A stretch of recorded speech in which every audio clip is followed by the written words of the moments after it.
শুভ সকাল বন্ধুরা। রাত্রে 2টো থেকে এরকম জ্যামে আটকে আছি। আচ্ছা ঠিক আছে। পুরো রাস্তা জ্যাম হয়ে আছে, না প্রশাসন আছে না কোনো কিছু আছে। রাস্তায় कहाँ से आते हैं? মানে জ্যাম আর জ্যাম। ভিডিওটা দেখলে সবাই স্ক্রল করতে করতে আমার কাছে ভিডিওটা চলে এলো। দেখলাম আমার আমার ভালো লাগলো না, তোমাদেরও যে শেয়ার করি। লোকটাকে একটা কথা বলতে চাই, প্রশাসন নাই, প্রশাসন কিচ্ছু করছে না। প্রশাসন নাই, তাহলে সকাল থেকে রাত অবধি তারা কি করছে? লুডো খেলছে?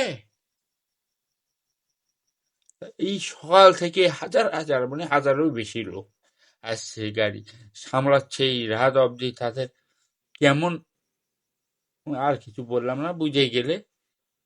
কি বলবো, তাদের প্রেশার কি পড়ছে, তাদের তো ঘুম স্বপ্ন কদিন নেই।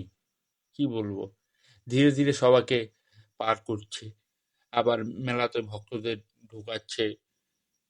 সব দিক সামলাতে হবে বস, একদিকে সামলাতে হবে না। সাধারণ এটা বুদ্ধি নাই। ধীরে ধীরে সবাইকে, কত লাইন, গঙ্গারামপুরেও ভিড় হচ্ছে। ওই এইদিকে বেশি বাউল চলে এসেছে, একেবারে পুরো জাম, টোটো ঢুকতেই পারছে না। তাহলে ভাবিস কেমন ভিড়। আমি সরি, আমার ভাবিস বলো নাই, ভাবো। সাধারণ জ্ঞান বুদ্ধি নেই। তোমরা এত গাড়ি নিয়ে আসছো, এত দূর দূর থেকে আসছো, পূজা দিয়ে বাড়িতে যাচ্ছ, তা বলে জাম। বুঝতে পারছো পূজা দিয়েছো নাকি যাচ্ছ। আমি ফোটা দেখে বুঝতে পারলাম পূজা দিচ্ছ। আর কিছু বললাম না, আমার গায়ে লেগে গেল। আমার বাড়ির পাশে তারা খাচ্ছে, প্রশাসন মানে এইটা খাচ্ছে না বলে প্রশাসন নেই। এটা খুব খারাপ লাগলো। তুই সাধারণ জ্ঞান বুদ্ধি তোর নেই।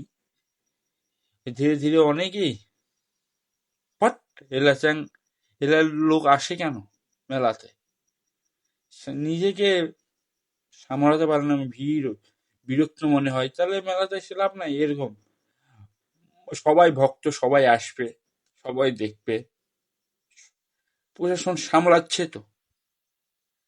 বুঝতেই পারছো কেমন, কোন দিকে। নিজের দেখলে হবে না বস, সবারই দেখতে লাগে। ফাত্তারা ছেলে